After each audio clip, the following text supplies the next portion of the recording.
Welcome to வீடாக் media. உங்களோட பேசிக்கொண்டு போது உங்களை நான் கார்த்திக். இன்னைக்கு நம்ம பார்க்க போகிற விஷயம் என்ன அப்படின்னா, அதாவது தாவேகா தலைவர் விஜய் அவர்கள் இன்றைக்கு ஒரு ட்வீட் போட்டிருக்கிறார். அது என்ன அப்படின்னா, எத்தனை காலம்தான் ஏமாற்றுவார் இந்த நாட்டிலே, சொந்த நாட்டிலே, நம் நாட்டிலே என்ற பாடல் வரிகள் தற்போதைய தமிழக ஆட்சியாளர்களுக்கு மிக பொருத்தமாக உள்ளன. தேர்தலின் போது போலி வாக்குறுதிகள் அளித்து மக்களை நம்ப வைத்து ஏமாற்ற வேண்டும், தேர்தலில் வெற்றி பெற்ற பிறகு மீண்டும் மக்களை ஏமாற்ற வேண்டும் என்பதுதான் தமிழக ஆட்சியாளர்களின் எண்ணமாக உள்ளது. இதற்கு பல்வேறு சான்றுகள் உள்ளன. அதில் மிக முக்கியமானது நீட் தேர்வு சார்ந்தது. கடந்த 2021 தேர்தல் பிரச்சாரத்தின் போது, நாங்கள் ஆட்சிக்கு வந்தால் நீட் தேர்வை கண்டிப்பாக ரத்து செய்வோம், நீட் தேர்வை ரத்து செய்யும் ரகசியம் எங்களுக்கு தெரியும் என்று பிரச்சாரம் செய்து தமிழக மக்களை நம்ப வைத்தார்கள் தற்போதைய ஆட்சியாளர்கள்.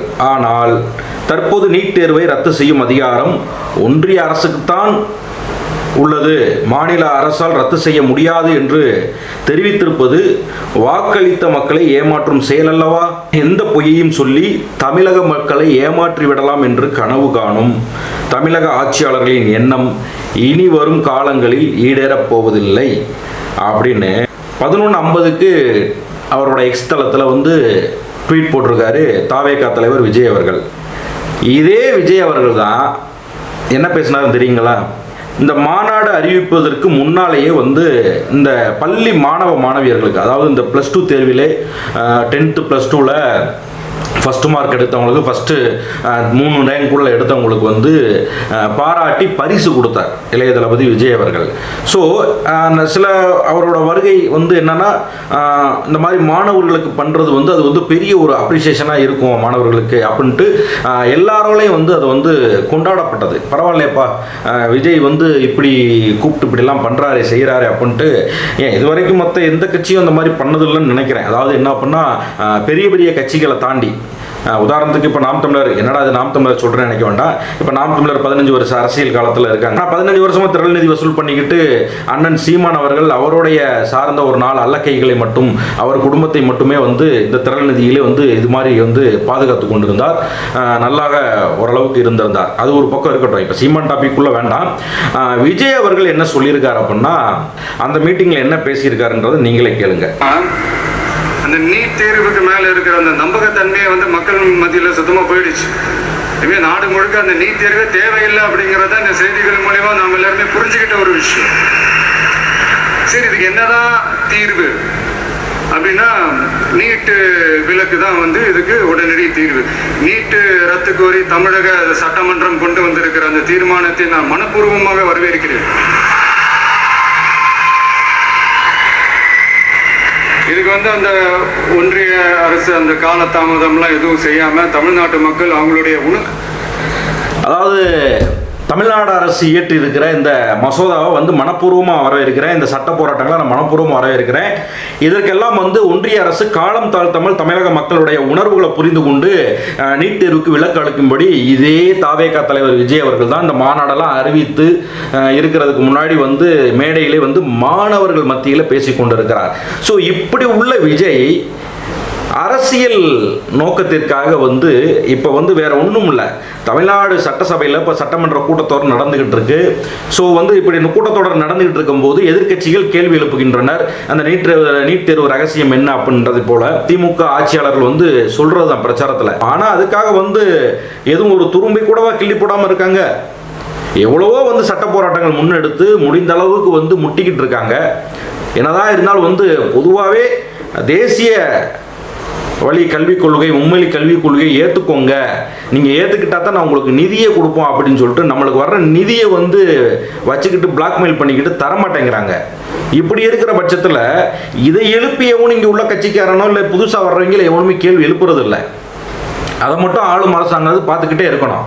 அங்கே ஒருத்தர் நீ என்ன சொல்கிற, நான் சொல்கிறபடி கேளு, நான் சொல்கிறபடி கேட்டு நட, என்னமோ இதுக்கு முன்னாடி என்ன சொல்கிறது, அதிமுக ஆட்சி இருந்தது மாதிரி நினச்சிக்கிட்டு நான் சொல்கிறபடி கேளு, நான் சொல்கிற திட்டத்துக்கெலாம் ஓகே பண்ணு, என்னோட ஸ்கீமை கொண்டு வா உன் பள்ளிக்கூடத்தில், என் கல்வி முறையை வந்து அமல்படுத்து உன் பள்ளிக்கூடத்தில், உன் பிள்ளைகள் என்ன படிக்கணும்ட்டு, உன் தமிழ்நாட்டு மாணவர்கள் மாணவிகள் என்ன படிக்கணுன்றதை நான் சொல்லுவேன், அதுபடி செஞ்சால் உனக்கு நான் நிதி தர்றேன் அப்படின்ட்டு நம்மக்கிட்ட ஜிஎஸ்டி வசூல் பண்ணிட்டு நம்மளுக்கே வந்து தரமாட்டேன்னு சொல்லிட்டு அடம் பிடிச்சிக்கிட்டு இருக்காங்க மேலிடத்துல உட்காந்துக்கிட்டு.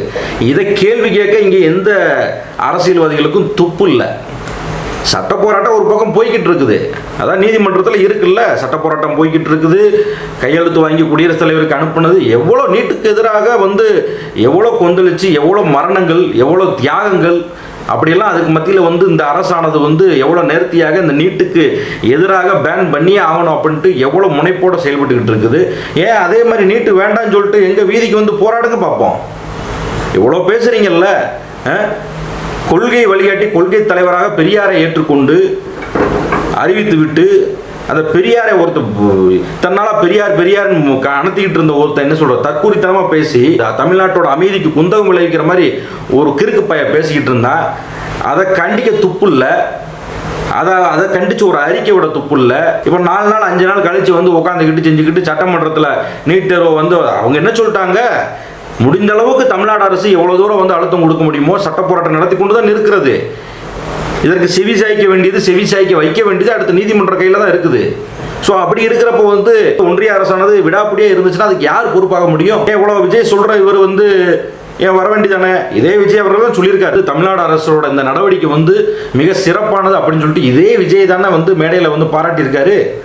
இப்போ எங்கே திடீர்னு வந்துட்டு அப்போ ஆக மொத்தத்தில் வந்து எப்படி தன்னைத்தானே வந்து நாம் தமிழர் கட்சி ஒருங்கிணைப்பாளர் சீமான் வந்து இனிமேல் நான் பாஜக தான், பாஜகவோட பி டீம்லாம் கிடையாது, சி டீம்லாம் கிடையாது, நான் தான் பாஜகவோட ஏ டீமே நான் தான் அப்படின்ட்டு என்ன சொல்கிறது ஒரேடிக்காக பெரியாரை தூற்றிட்டு, பெரியாரை தூட்டுறதுனால பெரியார் வந்து சிறுமை அடைஞ்சிட மாட்டார், இல்லை பெரியாருக்குரிய எந்த ஒரு விஷயமும் இங்கே வந்து எதுவுமே வந்து இதாகாது, அது வேறு விஷயம்.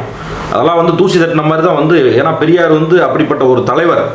அவர் வந்து வெறுமனே வந்து அப்படியே ஈஸியாக கடந்து போயிட்டு இவங்கெல்லாம் வந்துட்டு எனத்தை எடுத்துகிட்டு வந்துட்டு அப்போ வந்து பார்ப்பன அரசியல், அப்போ வந்து ஆதிக்க அரசியல் தமிழ்நாட்டில் மேலோங்கி இருந்த காலகட்டம். அந்த காலகட்டத்தில் ஏற்ற மாதிரி பெரியார் சில கருத்துக்களை முன்வைத்துள்ளார், சில கருத்துக்களை பேசியிருக்கிறார். இதெல்லாம் வந்து என்ன அப்படின்னா பெரியார் சொல்லிட்டாருன்னு சொல்லி இந்த சொல்கிற கருத்துக்கள்லாம் புராணங்கள்லையும் இதிகாசங்கள்லையும் மனுஸ்மிருதிகளையும் இதை விட ஆபாசமாக கொச்சையாக தான் இருந்திருக்கும். அதெல்லாம் நிறையா இருக்குது. இந்த தற்கூரிகள் வந்து அதெல்லாம் தெரியாமல் பெரியார் சொல்லிட்டாரு, பெரியார் சொல்லிட்டாரு, பெரியார் சொல்லி காமிச்சிட்டாருன்னு கூவுறானுங்க கடந்து. தமிழ்நாட்டு மக்கள் உன்னிப்பாக கவனிச்சுட்டு தான் இருக்கானுங்க. ஸோ இப்படி இருக்கிறப்ப வந்து விஜய் அவர்கள் இப்போ என்ன சொல்கிற 4-5 நாள் கழித்து வந்து தமிழ்நாட்டுக்குள்ளே அரசியலில் என்ன நடந்துக்கிட்டு இருக்குது, தன்னோட கொள்கை தலைவர் எப்படி ஒருத்தன் திட்டி தீர்த்திருக்கானே, ஒரு அடிமட்ட லெவலுக்கு இறங்கி வந்து இது மாதிரி வந்து அரசியல் நாகரிகம் மட்டும் பேசியிருக்கானே, ஏற்கனவே வந்து நம்மளே விமர்சிச்சிருக்கானே, செஞ்சுருக்கானே, அரசியல் களத்துக்கு வந்தாச்சு. கொள்கை தலைவர் யாராவது ஒருத்தர் வந்து இது மாதிரி மோசமான முறையில் வந்து ஒரு விமர்சனத்துக்கு உள்ளாக்கப்பட்டாலோ இது பண்ணாலோ ஒரு அட்லீஸ்ட் வந்து ஒரு ட்வீட்டு, ஏன்னா நீங்கள் வீதிக்கு வர மாட்டீங்க, ஆளுநரை போய் பார்த்துட்டே வந்து பத்திரிகையாளர்களுக்கு டாட்டா காமிச்சிட்டு போனவர் தான் நீங்கள். ஸோ அப்படி இருக்கிறப்ப ஒரு சின்ன துண்டறிக்கை, கண்டனத்துக்குரியதுன்ற ஒரு சின்ன துண்டறிக்கை, இது எதுவுமே இல்லாமல் இன்றைக்கி வந்து தமிழ்நாடு அரசு வந்து நாங்கள் நீட்டுக்கு ஆதரவாக இருக்க மாட்டோம், நீட்டுக்கு போராடுறதை கைவிட்டுருவோம், நீட்டுக்கு எதிராக வழக்கு நடத்த மாட்டோம் அப்படின்னு சொல்லலை.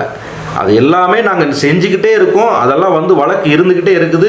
மேலும் மேலும் நாங்கள் மேல்முறையீடு பண்ணி போய்கிட்டு தான் இருக்கோம். முடிஞ்ச அளவுக்கு நாங்கள் எவ்வளோ தூரம் அழுத்தம் கொடுக்க முடியுமோ கொடுத்துக்கிட்டு தான் இருக்கோம். இதில் உங்கள் பங்களிப்பு என்ன அப்படின்ற மாதிரி வந்து கேள்வி கேட்டால் எங்கேயோ இருந்துக்கிட்டு வச்சுக்கிட்டு ஒரு பக்கம் மாவட்ட செயலாளர் மீட்டிங் நடக்குது, இன்னொரு பக்கம் ஷூட்டிங்கில் இருக்காப்புல.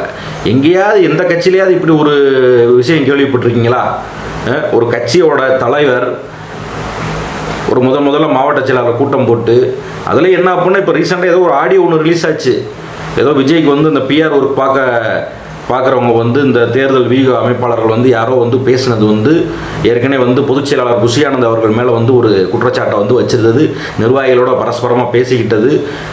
ஒரு பக்கம் வந்து தமிழ்நாட்டில் வந்து விஜய் வந்து ஒரு 2.5% தான் வாக்கு வாங்குவார் அப்படின்றதை போல் பேசிக்கிட்டது வச்சுக்கிட்டது எல்லாமே ரிலீஸ் ஆகி கடைசியில் வந்து இப்போ இந்த மாவட்ட செயலாளர் கூட்டத்தை கூட புஷி ஆனந்த் மேலே ஒரு அதிருப்தியில் இருக்கக்கூடிய நிர்வாகிகளுக்கு யாருக்குமே அழைப்பு கிடையாதான். ஸோ இப்படியெல்லாம் வந்து இருக்குது. என்ன அரசியல் பண்ணுறதுக்காக வந்திருக்காது. அப்போ இது வந்து என்ன பண்ணால் ஒரு தெளிவில்லாமல் விஜய் வந்துட்டாரோ, அவர் மீண்டும் சினிமாவுக்கே போய் விடலாமோ, போகிறது நல்லது தான் நம்ம நினச்சிக்கிட்டு இருந்தோம். அண்ணன் சீமான் அவர்களுக்கு போட்டியாக வந்து அவரோட தற்குறித்தனமான அரசியலை வெளுத்து விடுவாங்க, வச்சிருவாங்க, பண்ணிடுவாங்க. எனத்தையும் வந்து அதுக்கு ஒரு மாற்றாக வந்து என்ன சொல்கிறது, ஒரு நல்ல ஒரு ஆரோக்கியமான அரசியலை கையில் எடுப்பாங்கன்னு பார்த்தோம்னா, விஜய் அவர்களும் லைட்டாக சங்கி வாட அடித்து கொண்டு இருக்கிற மாதிரி வந்து அவருடைய அரசியல் நிலைப்பாடுகளோ அவருடைய அரசியல் பதிவுகளும் இருந்து கொண்டு இருக்கிறத கொஞ்சம் கொஞ்சமாக வந்து கொட்டு வெளிப்பட்டு கொண்டு இருக்கிறது என்பதை போல தான் நாம் பார்க்க வேண்டியிருக்குது. இப்போ இந்த விடயத்தில் இன்னும் கொள்கை தலைவர் அறிவித்தது கூட என்னதான் வந்து எதிர்கட்சி தலைவர் வந்து பெரியாரை பற்றி எனக்கு தெரியாது, அதுக்கு புராணம் படிக்கணும், இதிகாசம் படிக்கணும், அதெல்லாம் வந்து எனக்கு தெரியாது, அதெல்லாம் அறிஞர்களுக்கு இறங்கணும். சேரைட்டு அந்த மனுஷன் ஏதோ சீமான மாதிரி நம்மளும் சொல்லிட்டு போவோம். அந்த மனுஷனுக்கு எதுவும் தெரியாது, பாவம். அவர் என்னதான் தவந்தே வந்து பதவியை வாங்கிட்டு செஞ்சுக்கிட்டு உட்காந்துக்கிட்டு ஏதோ அம்மா இருக்கும்போது இருக்கிற இடம் தெரியாமல் இருந்துக்கிட்டு ஏதோ வந்து கட்சியில் இருந்துக்கிட்டு இருந்தாங்க. அதுக்கப்புறம் அவர் கடித்த ஜாக்பாட்டு அப்படியே வந்து தவழ்ந்து போய் பதவியை வாங்கிட்டு ஒரு 3.5 ஆண்டு காலமாக வந்து இருந்து கொண்டு ஆட்சியில் இருந்து கொண்டு என்னமோ வந்து மக்களெல்லாம் தேர்ந்தெடுத்த மாதிரி மக்களெல்லாம் ஒன்று கூடி இவர் தான் வரணும், இவர் தான் எங்கள் எசம்மா அப்படின்ற மாதிரி வந்து இருந்த மாதிரி வந்து அவர் வந்து பெரியாரை பற்றி ஆமாம் எனக்கு தெரியாதுன்னு சொல்கிறவங்க இருந்துட்டு போட்டோம். பட் இருந்தாலும் ஒரு சின்ன ஒரு எதிர்கட்சி தலைவராக ஒரு சின்ன ஒரு கண்டனம் தெரிவிச்சிருக்கலாம். அவர் தெரியாதுன்ட்டே போயிட்டார், அதை பற்றி கேட்காதீங்கன்ட்டு போயிட்டார். முன்னாள் அமைச்சர் ஜெயக்குமார் அவர்கள் அவர் வந்து என்ன பண்ணால் அம்மா அவர் பெரியாரை பற்றி பேசின ஒரு காணொலியை போட்டு வந்து பெரியார் வந்து இப்படித்தான் எங்கள் பார்வையில் அப்படின்றத காமிச்சார். அவங்க கூட அப்படி காமிச்சிட்டாங்க. நீங்கள் கொள்கை தலைவராக வந்து ஏற்றுக்கொண்டு இப்படியெல்லாம் வந்து நாங்கள் வந்து இருக்கிறோம் வைக்கிறோம் இப்படி அல்லாக்க புல்லாக்கான்னு பொது மேடையில் பேசி கடைசியில் வந்து ஒரு துண்டறிக்கை கூட விடலேனே. ஒரு கொள்கை தலைவரை வந்து கேவலப்படுத்திட்டேன் என்ன சொல்கிறது, தரக்குறைவாக ரொம்ப என்ன சொல்கிறது, இது வரைக்கும் இல்லாத ஒரு அநாகரிகத்தின் உச்சத்துக்கே போய் பேசிட்டாப்புல.